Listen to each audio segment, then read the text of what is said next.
Welcome to Time for Hope, a faith-based mental health program.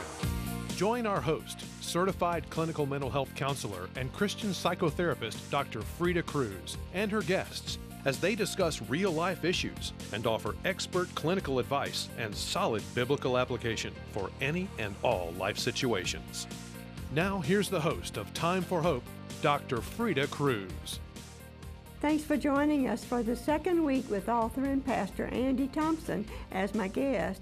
Pastor Thompson and I will continue interacting related to his book titled Real Love and subtitled How to Avoid Romantic Chaos and Find the Path to Lasting Love. Our guest has plenty to share related to dating, love, and a God-centered marriage. To hear the conclusion of our interview, stay with us. Pastor Andy, I appreciate so much your being willing to stay with us for another week related to your book. I didn't want to leave our viewers hanging. There's so much good stuff between the covers of this small book. Yes, ma'am. And Yes, ma'am. I appreciate that we're getting to do 2 weeks on it. Great. And I said as we went out, you're talking about dating with marriage in view, and you have a lot to say, and we're going to go over a lot of that. But I want you to share what is supposed to happen when these young boys and girls starting through puberty, and they're starting to date earlier these days and younger these days, with not marriage in they're not looking for a marital partner yet. Right. They want to just have fun dating all the way Mm. through high school, possibly into college. So what advice do you have for them during that time? Well, I have triplet boys that just turned 13, okay? And so, yes, so pray for me. They're probably eating as we speak, well, they're probably in school, praise God. But I have triplet boys that just turned 13. It's interesting, I just had this conversation with my sons just the other day because I was saying to them that I remember when I was a teenager and puberty struck me, and it's like all of a sudden your body just becomes aware, it becomes alive with all of these feelings, and you're thinking to yourself, what am I going to do with these feelings? And I remember at 15, 16 thinking, it's just not fair, why give me all of these feelings and I can't do anything about it until I'm 22 or 23 years old. I said to them, I really do understand that that's what you're dealing with. And I said to them, I can't tell you exactly why it's happened, but I can tell you what you can do as a result of it. I said to them, this time is a time to learn control. It's a time to learn how to say no to your flesh. It's a time to say, all right, well, I have these feelings, I have these emotions, but just because I feel this way doesn't mean that I'm going to just say yes and become a slave to my flesh. No, I'm going to beat my body and make it my slave. I'm going to learn how to control myself. And of course, as I am dating and having conversations, as we've talked about in the book, we talked about it last week, a part of the challenge with dating is the way that we do it. And because people are so sexually involved in a dating relationship. So of course I'm saying to my sons, I said it to my daughter, I have a daughter that just turned 18, she's a freshman in college now, and I was saying to her, if a guy asks you out, you should go out, go have lunch, go have dinner, because a part of what you're learning is you're learning that there are different kinds of people. There are different types of guys, different types of personalities, and you need to start to learn the different types of personalities that you may be compatible with. You need to realize there's more than just one kind of guy out there. There's more than just one kind of girl out there. And if you can do this stuff without having sex, without getting all, see, that's the problem, is that we start this covenant, we start having sex. So many of them start having sex right off the bat. And at this point, the teenagers are almost treating sex as if it's just like for recreation. They're just hooking up, and they don't understand that they're actually creating this covenant bond. They may think that they're not, but they are. And one of the things that I've said to people is anyone that's broke up with someone, anyone that's even watching our show today, if they've ever had a breakup, let's say they were dating someone and they broke up, okay? The pain of that breakup is much less if you have not had sex with that person. If you've been all sexually involved with that person, you really, really can get your heart broken by somebody. I'm a psychotherapist, and I've had young people commit suicide over breakups. That's right.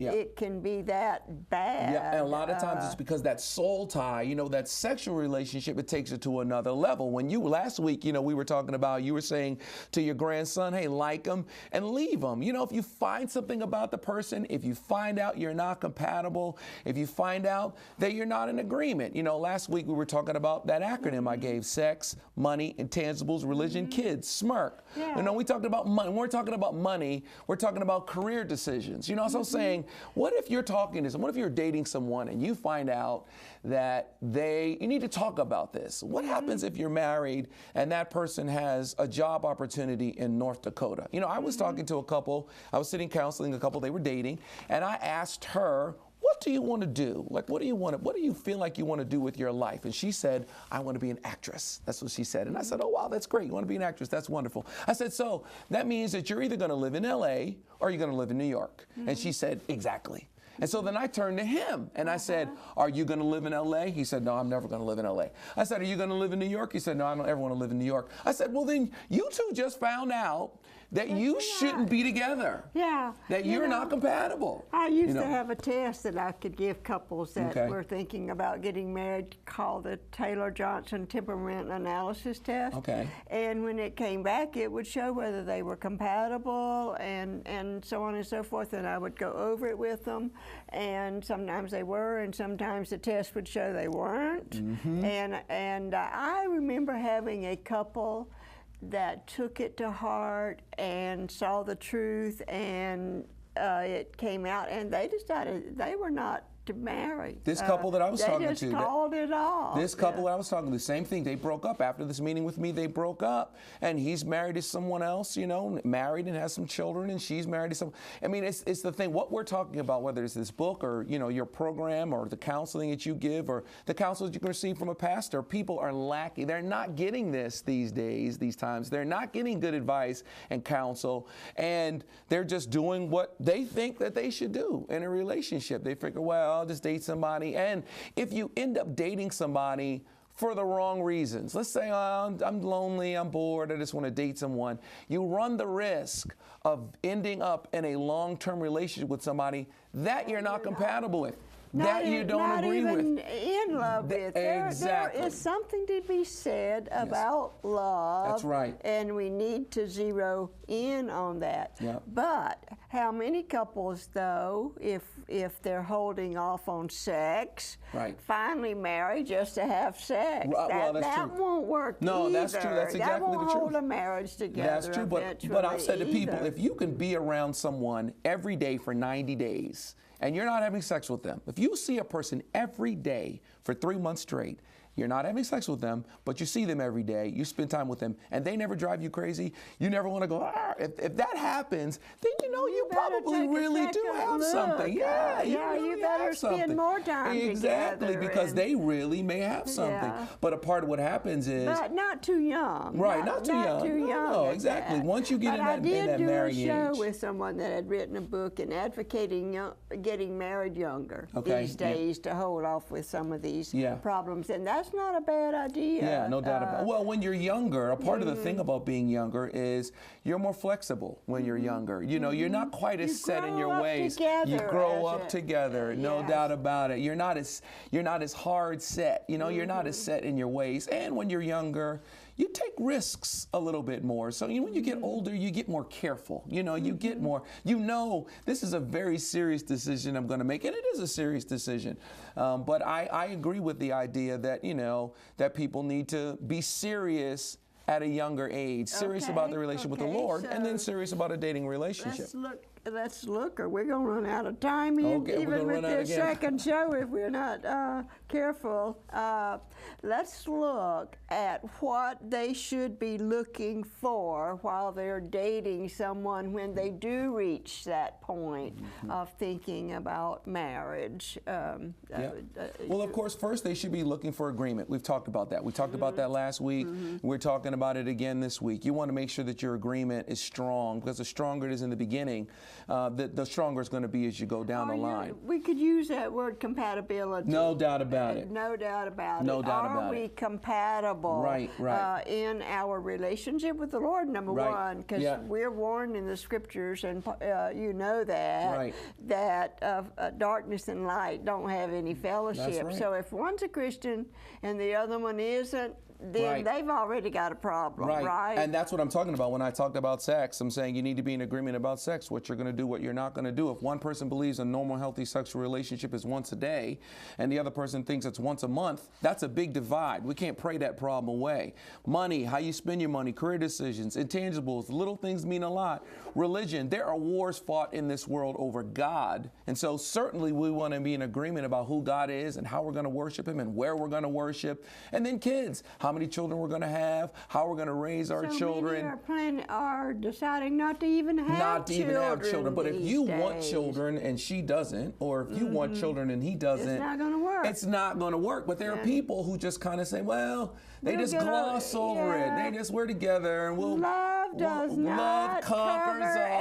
It does not conquer all. Love conquers all. We're just going to stay together. We'll worry about that. We'll understand it better by and by. And that's not the attitude to have. You need to have, this is something that needs to be discussed and dealt with. And then the next question really, is how well can we communicate with one another? Because communication is the key to relationship. We know that. If we can communicate with one another. We call it the big C. The big C.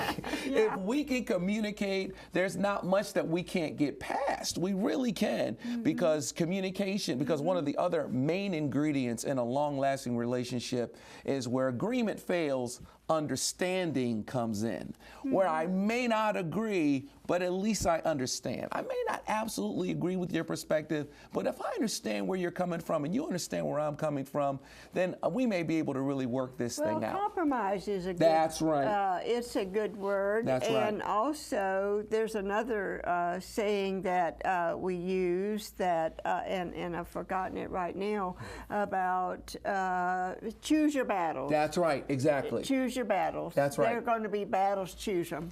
That's right. And I'm getting word again that it's time for another break, and we're going to pick up. What we're headed for to end this 2 weeks is how do they know when they're ready for marriage? Yes, ma'am. How do they know when they're ready for marriage? And we will be right back.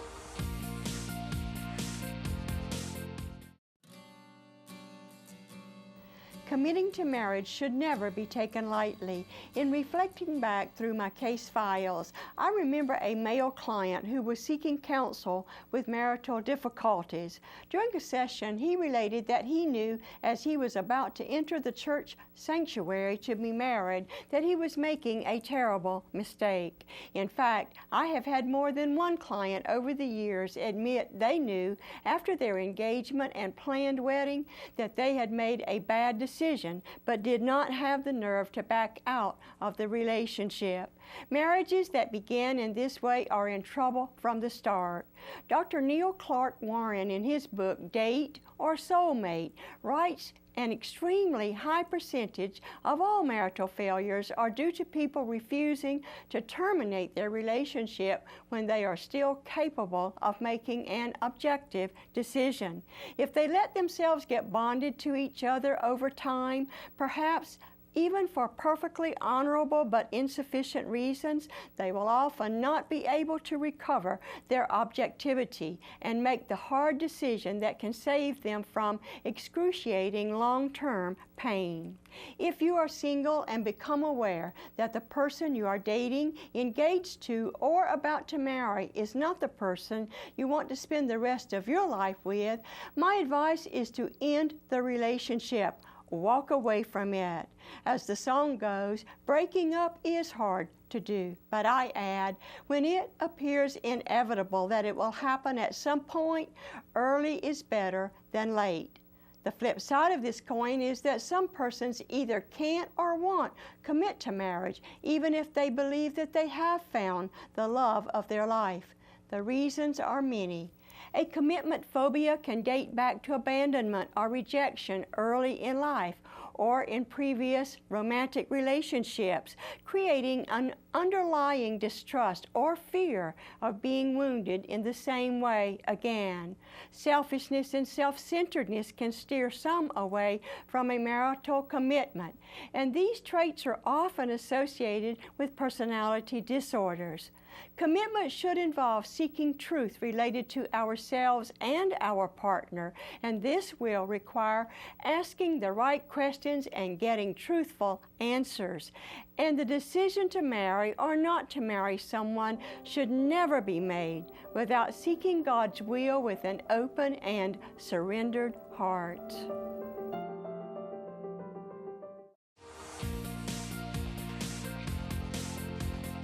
We always appreciate you joining us on Time for Hope. My guest for today and for the second week is Pastor Andy Thompson, and we are going to be concluding our discussions coming from his book titled Real Love. And I want to take a leap. We're going to have to get through some of this stuff, okay. Pastor Andy, and that is, we've taken them through the dating, and you've named several things that are in your book. They're going to have to get the book to get it all. That's right. There's no way we can get it all out. Right. And so now they're thinking marriage really strong, really strong. How do they know they're ready for marriage? Okay, first of all, obviously, you know, if you're going to love someone else, you got to start off by loving yourself. You're going to love your neighbor. I love that you brought that out the so way you much love in yourself. Your book. It's so true. It used to be if a Christian said that, or if a counselor said that we were to love ourselves, we were almost considered heretics. Yeah, it's so true. Yeah, but no, God says it. That's right. He wants us to appreciate who we are because He made us like we are. That's right. He created us. He made us like we are. And He loves us, so how can we love Him who we don't see and hate our brother who we do see, or hate the person in the mirror that I do see? I've got to love myself, because if I don't love myself, the word says a husband's going to love his wife as he loves his own body. I'm thinking of a song I've heard, I don't like to see a grown man cry, and says, so I won't look in the mirror at myself. Right. We need to look in the mirror at ourselves, don't we? That's and we like to know, we should like what we see. It's so true. It's so true, because if you love yourself, then you're going to value yourself. I say that to women all the time. You're going to value yourself. Why would you ever live with a man? Why would you give a man that awesome benefit of living with you, and he hasn't made that permanent covenant relationship?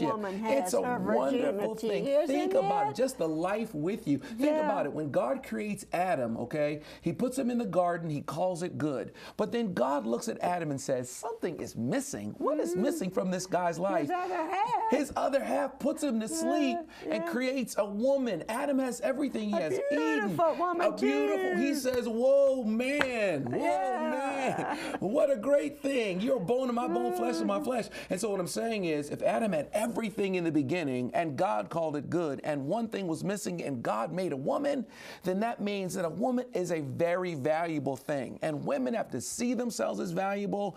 They have to love themselves. Having a valuable gift to give to a special man. That's right. She's a helpmeet in his life. Yes. And so that relationship, that's a key to it. So you got to love yourself. Number two, you have to forgive your past hurts. You don't want to bring that past baggage into your future relationship. We do bring a lot of baggage into marriages, but we can't leave it all out. Right. We are who we are. That's right. And we have come from where we've come from. That's right. But we need to recognize that as we're dealing, and not not project it onto our mate. That's right. I had to tell my husband many times when something was going on, wait a minute.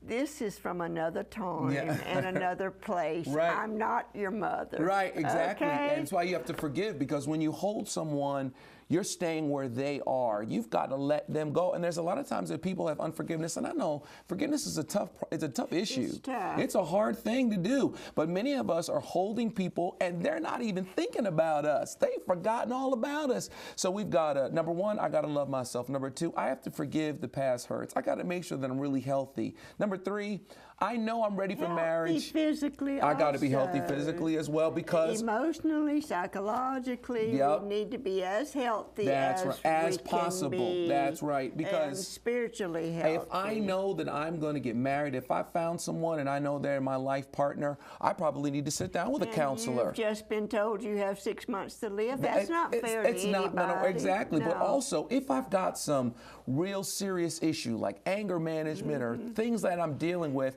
I need to sit down with a counselor and say, listen, I'm getting ready to get married.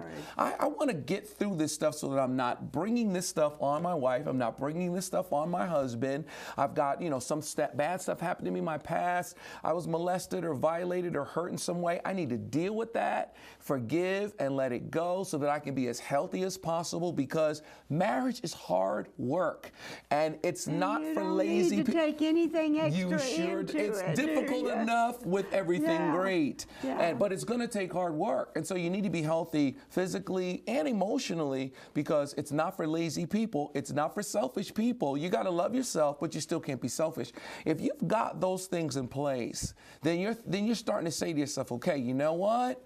I really believe that I'm ready to make this life commitment to this person, and of course I'm part of what I just remembered the title of my presentation. Okay. A realistic view of marriage. Yes. And I did it at the First Baptist Church of Myrtle Beach, South Carolina. Okay. And the evangelist that had me there and the pastor, one of them came forth and said, I so appreciate this message. I am so tired of dealing with couples. That are not being realistic about marriage. It's like that saying, it's like that saying, the family that prays together stays together. Okay, prayer is definitely a part of it, but right along with that prayer, the idea is, if I can say to the Lord, Lord, I'm sorry, if I can repent and say to the Lord, I'm sorry, then I ought to be able to say I'm sorry to my wife. I ought to be able to say I'm sorry to my husband. Absolutely. We got a little bit of time left. Let's start the search, and you said value yourself. We also got to look in the right places. You do not go to a bar to look for a good woman, right? That's right. That's right. Not that all women are bad that go to bars, but that's not a place to be, and it's not a place to look. That's right. That's right. Clean up, look nice, you say. That's right. Don't turn down an opportunity, as you said about your daughter. That's right. Believe it's possible to find the right mate. Now that's a big issue there. That's a big part of it. And then you say make a list of what you want in a person. That's right. And set limits. That's right. And one woman at a time. That's right. You say 4 dates, 6 months, save sex for marriage, and talk as much as possible. That nails it right there. Yes, those things, if one woman or one man at a time, 4 dates, and 6 months, then it's time, if things are going good, to start thinking about marriage, right? Yeah. Save sex always for marriage. That's right. You're honoring God when you do that. That's right. You're honoring yourself when you do that. That's right. And talk, we've already mentioned communication as much as possible. Let's see what we want to go out of. I've got something quoted right out of your book. Real love is worth the wait. Real love is worth the sacrifice. Real love is worth the cost. And you are worth it. You deserve it. Don't settle for anything but the best. Real love. It couldn't be said better, Pastor Thompson. And I so much appreciate your book, your coming, and your sharing. And I will say those triplet boys and that daughter have a gift, a great gift in you, because so many, you mention in your book how many boys are growing up without a father That's right. to give them the advice that you are already able to give your triplet sons. That's right, yes, ma'am. That must have been really, that must be a roller coaster That's ride real right love. there. That's real love. Yes, ma'am. Yeah, but I know you're proud, and Yes. it's great having you, and may the Lord bless you in your ministry. And I encourage any and all of you to get a copy of this book. It's well written. I like it because it's to the point. You set your points out very, very clearly, and I didn't have to go through a lot of reading to get what you're saying in your book, which I greatly appreciate. So make sure you get a copy of Pastor Andy's book, and I have something to share with you by way of prayer request. Dear Dr. Freda, please pray for me and my relationship with my fiance. People have tried to come between us and split us apart, but I believe God has put him in my life. So they've apparently gone through some of the process that we've talked about. Pray that we can be reunited. He says he still loves me. So this is probably just what you need at this point, and I would recommend that you get a copy of this book. And then, of course, I have a word of encouragement from a viewer. Dear Dr. Freda, I think you are wonderful. Of course, I appreciate that. I love Time for Hope, and I greatly appreciate that, and think it is a great ministry, and we are so thankful God has given us this ministry. So thankful he has given us this ministry, and now that it's going worldwide, we are so grateful, and we praise him for that. Thank you for all you do, and I again appreciate that. And then the next thing, if you can, and the Lord lets you know that he would have you share with us financially and help us with this worldwide ministry, I would greatly appreciate that also. And don't forget, I would love to have you tuning in again next week. We will have another exciting guest coming on and sharing some things that could help you or someone you know. That's what this ministry is all about. A free fact sheet that contains additional information about today's topic is available upon request from our ministry. You can also receive a copy of today's resource for a contribution of any amount to the Time for Hope ministry. To receive our free fact sheet or our guest book or both, you may call us at 800-669-9133. Write us at Post Office Box 2169, Spartanburg, South Carolina 29304. Or visit our website at timeforhope.org. When you call or write, prayerfully consider a donation to our ministry. Our ministry's mission is to offer hope to discouraged and hurting people. As we continue to give out messages of hope, a financial gift of any amount to support this ministry will be greatly appreciated. When you do this, you are joining us in offering hope to many viewers seeking help and hope for their situation. This will also enable us to inform and inspire some viewers to expand our mission, as they learn and in turn can minister more effectively to hurting people around them. To see this program again online, go to our website or search for Time for Hope TV on YouTube, iTunes, and Facebook. Join us next week on Time for Hope as Dr. Cruz discusses another insightful topic. Some people think that discouragement and these things happen to us older folks, but it doesn't. Kids, young people get affected by it, and the seeds are sown in their hearts and lives and carry with them into adulthood. Until next time, have a great week. And remember, it is time for hope.